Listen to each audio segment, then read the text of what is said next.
अस्सलामुअलैकुम। मेरा नाम है शहबड़ नईम और आज मैं आपको लीडरशिप के लेवल्स के बारे में बताने वाला हूँ कि लीडरशिप के कितने लेवल्स होते हैं और इनका असर क्या-क्या होता है। जैसे-जैसे लीडरशिप का लेवल बढ़ता जाता है, लीडरशिप का असर भी उतना ही ज़्यादा बढ़ता जाता है। यानी कि जैसे-जैसे आपका लेवल ऑफ लीडरशिप इंक्रीज़ होता जाएगा, आपकी लीडरशिप का जो असर है, जो आपको फॉलोवर्स हैं, उन पर आपकी लीडरशिप का असर ज़्यादा होता चला जाएगा। ये लेवल कौन-कौन से हैं? ये लेवल कहाँ से आए हैं? सबसे पहले तो मैं आपको ये बताता हूँ।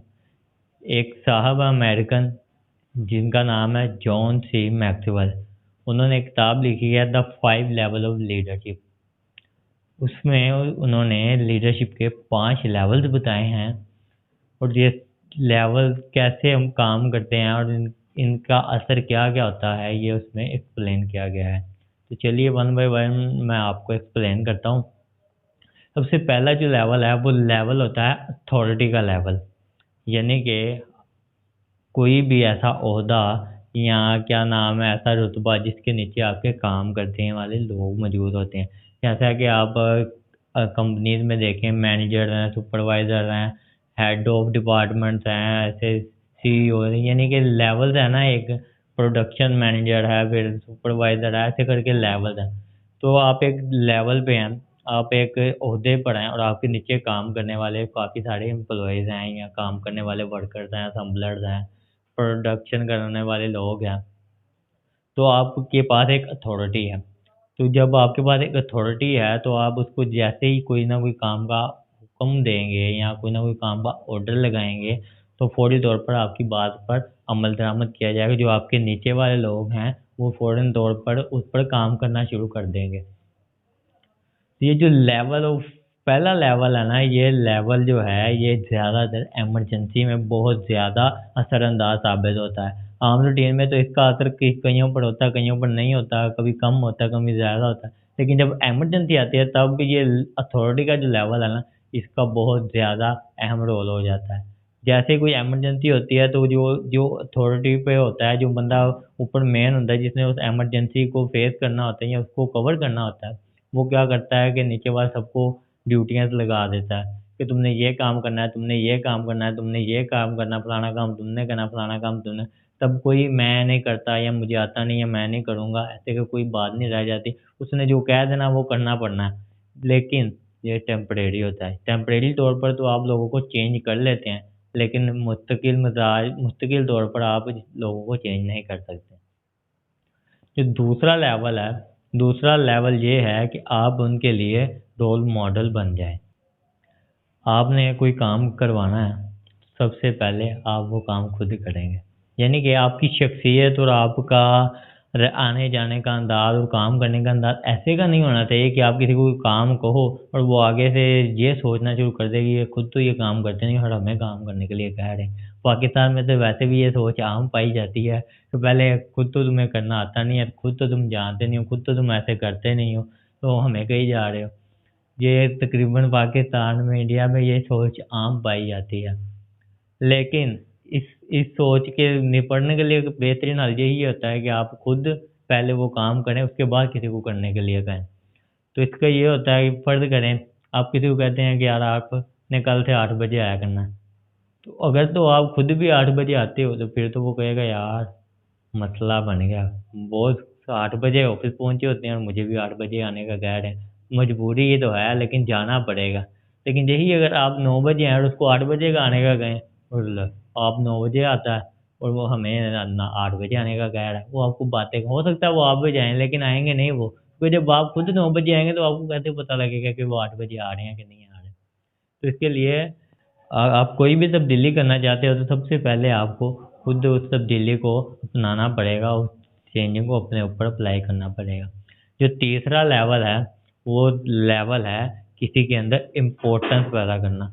यानी कि आपके नीचे जो बंदे काम कर रहे हैं या जो आपको फ़ॉलो कर रहे हैं, आपने उनको इस काबिल बनाना है या वो अगर उनको कुछ आता-जाता नहीं है तो उनको कुछ सिखाना है या अगर बहुत ही आपको समझाने के लिए मैं ये लफ़्ज़ यूज़ करने लगा हूँ कि आपका पर्सनल एहसान हो किसी के ऊपर। एहसान क्या हो कि यार इसको ये प्रोडक्शन में कोई मसला आ रहा है, इसको ये सिखा दिया इसको सॉफ्टवेयर में कोई मसला आ रहा है, इसको वो सिखा दिया, इसको इन्वेंट्री मैनेजमेंट में कोई मसला आ रहा है, इसको इन्वेंट्री मैनेजमेंट सिखा दिया। यानी कि आपने सब की वैल्यू को में इजाफा कर दिया, उनकी इन्फॉर्मेशन में, उसके नॉलेज में इजाफा कर दिया, जो उसको किसी काम के काबिल बना दिया। यानी कि अगर उसको कोई काम नहीं आता तो आपने उसको कोई काम सिखा दिया। तो जब आप किसी को कोई काम सिखाते हैं तो वो आपकी रिस्पेक्ट करता ही करता है। तो जब आप किसी को काम सिखाएँगे तो वो आपकी रिस्पेक्ट करेगा। तो जब वो आपकी रिस्पेक्ट करेगा तो जब आप कोई बात कहेंगे तो ऑफ कोर्स वो आपकी बात मानेगा। ये नहीं कि ऐसे मुँह उठा के आए और बात कर दी तो उसने आप, ये ऐसा अथॉरिटी में होता है, लीडरशिप में ऐसा पॉसिबल है। लीडरशिप के लिए, लीडरशिप के तीसरे लेवल में आने के लिए आपको अपने फॉलोवर्स के या जो आपके इन्फ्लुएंसर हैं, जो आपको स्टेप बाय स्टेप फॉलो करते हैं, उनकी ज़िंदगी में वैल्यू ऐड करनी पड़ेगी, उनको इम्पोर्टेंस देनी पड़ेगी। इसका एक बहुत ही, इस लेवल में, इस लेवल 3 में आने के लिए एक बहुत ही शानदार जो तरीका है वो ये है माफ़ करना।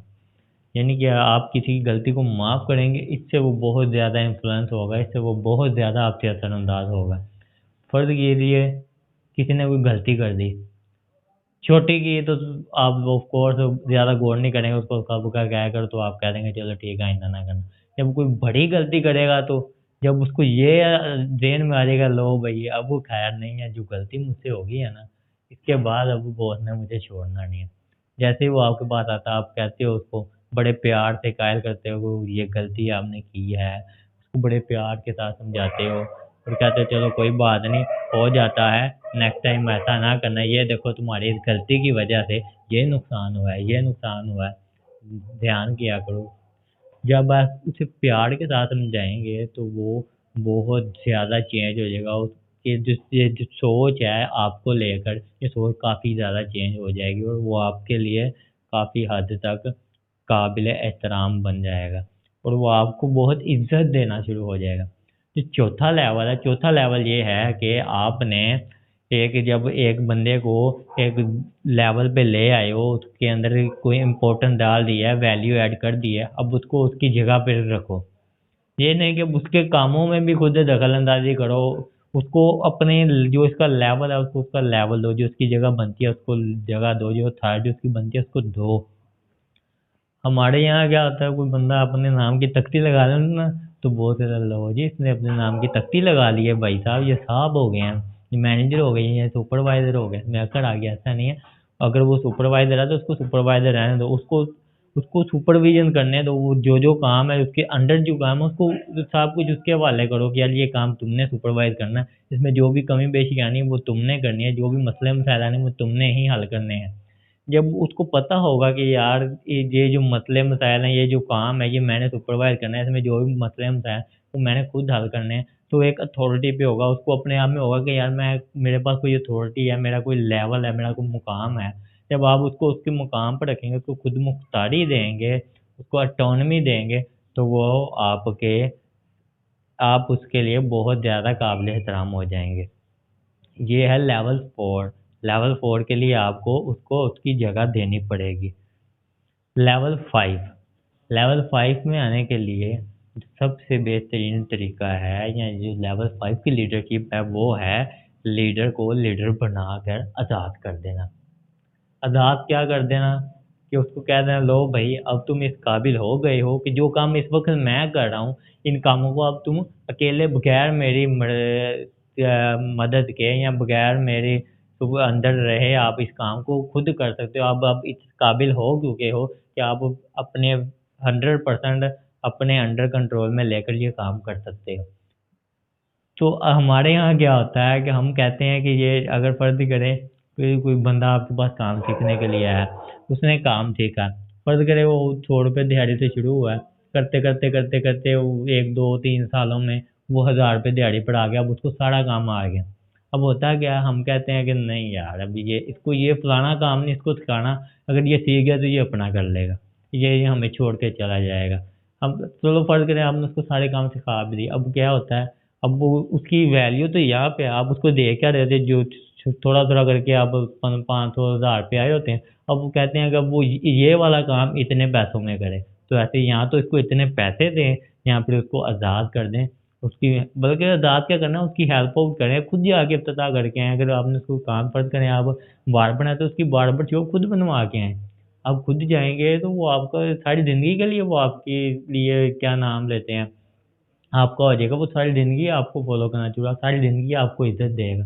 अगर इसकी निर्भर हमारे यहाँ आम तौर पर होता क्या है, एक बंदा आता है, वो 2-3 साल, 4 साल लगाता है और जब वो काम सीख जाता है तो उसके पास क्या नाम है, ज़हन भी बन जाता है उसका अपना सेपरेट करने का, क्योंकि उसको अब नज़र आ रहा होता है मुझे सारा कुछ आ गया करना, अब मैं अपने पाँव पे खड़ा हो गया, उसने पैसे भी जमा कर लिए होते हैं उस काम को करने के लिए। अब जब वो उस्ताद से कहता है, उस्ताद साहब कह देंगे नहीं ये तुमने जाना नहीं, लड़ाई झगड़ा शुरू हो जाए। फिर क्या होता है, उस्ताद बैठा शागिर्द को गालियाँ दे रहा होता है, शागिर्द बैठा उस्ताद को गालियाँ दे रहा होता है। और ये हमारे यहाँ तो यही आम तौर पर होता है। और आपने कभी असल में हमने ये किया नहीं है ना, आप ये काम ट्राई करके देखें एक बार। आप अपने शागिर्द को खुद अपने हाथों से जाएँ, उसकी दुकान खुलवा के आएँ, उसकी हेल्प उसको जो-जो चीज़ नहीं है वो उसको दे के आएँ, तो देखें वो सारी ज़िंदगी के लिए आपका हो जाएगा। अब एक बार करके तो देखें, लेकिन हमारी जो ईगो है ना, ये मसला बना लेते हैं हम लोग जी, इसको हम छोड़ेंगे तो ये हमारे साथ दुकान खोल के बैठ जाएगा। और साथ खोल के बैठ जाएगा तो रिज़्क देने वाली ज़ात अल्लाह ताला की है। जहाँ पे 88 या 98 सिफ़ात पर आपका क्या नाम है, अल्लाह की 99 सिफ़ात पे आपको डाउट हो जाता है कि क्या नाम है, अल्लाह माज़अल्लाह, अल्लाह माफ़ करे कि अल्लाह राज़िक नहीं है, अल्लाह राज़िक है। 80 98 पे जो 98 सिफ़ात पे जो आप यकीन रखते हो कि ये अल्लाह की सिफ़तें हैं, तो 99 पे भी रखो ना कि रिज़्क देने वाली ज़ात अल्लाह की है। 1 आए 10 आए, आपका रिज़्क जो आपके मुक़द्दर में है, वो आपको मिलना ही मिलना है। तो अगर आप इसके आपको 2 फ़ायदे भी हैं। अगर आप एक तो उसको अपने हाथों से इफ्तिताह करा के आते हो, तो उसको आज़ाद करते हो। एक तो ये कि आप उसको अपनी मनपसंद लोकेशन पर भी लेके जाते हो, यानी कि आप उसको कहते हो कि यार इस इलाके में मैं हूँ, फलाने इलाके में तू चला जा, वहाँ पे कोई नहीं है। एक तो आपने उसको अपने इलाके से दूर लेके दूसरा ये है कि वो सारी ज़िंदगी के लिए आपका एहसानमंद भी हो गया और क्या नाम है, वो आपकी इज़्ज़त भी करेगा। ये है लीडरशिप का लेवल नंबर 5, जो कि बहुत ज़्यादा ताकतवर है। इसमें जब आप आ जाते हो, आप लीडर को लीडर बनाकर उसको ये एहसास करवा देंगे, उसको उसके टास्क या उसको आज़ाद कर लो जी, अब तुम लीडर हो, अब तुम आज़ाद हो, जो चाहे कर सकते हो। तो तब वो सारी ज़िंदगी के लिए आप तो अगर आप किसी को सारी ज़िंदगी के लिए अपना बनाना चाहते हैं, तो ये बेहतरीन तरीका है, उसको लीडर बना के उसको आज़ाद कर दो। उसको आप सोने के पिंजरे में भी रख दोगे ना, वो तो वो पिंजरा पिंजरा ही होता है। उसको जब आज़ाद करोगे, जब वो आज़ाद होगा, तो फिर मज़ा आएगा। जब आपके कान ये बात सुने कि यार फलाना आपका शागिर्द है, वो तो आपसे भी अच्छा काम करता है। लेकिन हम ये भी एक क्या नाम है ले जाते हैं कि अच्छा जी, वो हमसे आगे निकल गया। ये तो आपके लिए खुशी की बात है। एक तो जो आपका सारा इन्फॉर्मेशन आपने उसके अंदर ट्रांसफ़र किया, जो उसका अपना माइंड था वो उसने ऐड किया। यानी कि ज या आप यहाँ पे हो, आप उसको उठा के यहाँ पे ले गए, तो उसकी अपनी भी तो कोई वैल्यू ऐड होगी ना, उसके अपना भी तो कोई दिमाग होगा। आपके दिमाग ने उसको यहाँ तक ले आए, अब अगर वो यहाँ नहीं जाता तो फिर आपका कोई कमाल नहीं है। यहाँ पर लेके आना है, अपने बराबर पे लेके आना है, यहाँ तक आपका कोई कमाल नहीं है। आप यहाँ पर और आपका जो सिखाया हो ठीक है, तब वो अगर यहाँ पे आ गया ना, फिर मैं कहता हूँ कि आपने कमाल कर दिया। आपने उसको वाक़ई अपना 100% आपने पुट किया, क्योंकि जैसे अब 100% आपका ऐड हुआ और उसका कुछ ना कुछ ऐड हुआ, तो ऑफ़ कोर्स आप अगर 100 पे हो तो वो 110 या 20 या 30 या 40 पे जाएगा ही जाएगा। तो उसका अपना भी तो ऐड होना ना। तो ये आपके लिए खुशी की बात है कि आपका शागिर्द या आपका सिखाया हुआ या आपके नीचे काम करने वाला बंदा आपसे भी अच्छा काम कर रहा है। ऑफ़ कोर्स जब आप उसको आज़ाद करोगे तो वो भी आपकी तारीफ़ें करेगा। ये और ये सदका जारिया भी है। जब आप इसका एक माइंडसेट क्रिएट कर दोगे, यानी कि आप लीडर हो, आपने उसको बनाया, आज़ाद कर दिया। अब वो क्या करेगा? वो भी जब किसी को ट्रेन करेगा, उसको आज़ाद कर देगा। वो जब वो ऐसे करेगा, तो ऐसे करते-करते कितने आज़ाद होंगे, कितने बनेंगे। और जो सारे के सारे जो हैं, आप उनके जो टॉप पे आप हैं, नीचे वाले ने एक पैदा किया, उसके नीचे वाले ने एक पैदा किया, उसके नीचे वाले एक पैदा, ऐसे करते-करते आप ऊपर चलते जाओगे और आपके नीचे एम्पायर क्रिएट होती है जाएगी। आपको पता भी नहीं लगेगा आप किस टाइम एक लीडर्स की एम्पायर के लीडर बन जाओगे। ये काम मुश्किल तो है, लेकिन सिंपल सा काम है, एक कदम अपनी ईगो पर रखो, दूसरा कदम आपका ये ऊँचाइयों पे आ जाएगा। तो हमारे यहाँ अक्सर इसका नेगेटिविटी पाई जाती है कि हम जो है ना, सिखाते नहीं हैं, उस्ताद लड़ झगड़ के शागिर्द से ज़्यादा होता है। अब वही शागिर्द जब खुद उस्ताद बनता है, उसका शागिर्द के साथ भी यही मामलात होते हैं, वो भी नहीं शागिर्द को छोड़ता, वो भी ऐसे ही। और यानी कि यहाँ पे आपके लीडर के नीचे नीडर पैदा होने, वहाँ जब आप किसी को कुछ दोगे नहीं, आज़ाद नहीं करोगे, वो आगे अपने शागिर्द को नहीं आज़ाद करेगा, वो अपने अगले शागिर्द को नहीं आज़ाद, तो क्या होगा, आपका शागिर्द आपका नहीं रहा, उसका नहीं रहा, उसका नहीं रहा, तो रहा क्या, आप अकेले जाके दुनिया में, तो अकेले आप कुछ भी नहीं कर सकते। तो इसीलिए कोशिश करें कि आप लीडर्स को पैदा करें, लीडर्स को आज़ाद करें, उनको इस काबिल बनाएं कि वो भी आगे से लीडर पैदा करके उनको आज़ाद करें, तभी आप एक बड़ी एम्पायर क्रिएट कर सकते हैं। तो उम्मीद करता हूँ मैंने आपको ये लीडरशिप के 5 लेवल समझाए होंगे। हो सकता है गलत भी हुआ हूँ या मेरे बयान करने के अंदाज में कोई मसला मसाला आया हो, तो उसके लिए मैं माजरत चाहता हूँ आप लोगों से। तो उम्मीद है कि आप लोग मेरी वीडियोस को एंजॉय कर रहे होंगे। तो अपना ख्याल रखिएगा and never give up at any cost. कुछ भी हो जाए गिव अप नहीं करना आप लोगों ने। अल्लाह हाफिज़।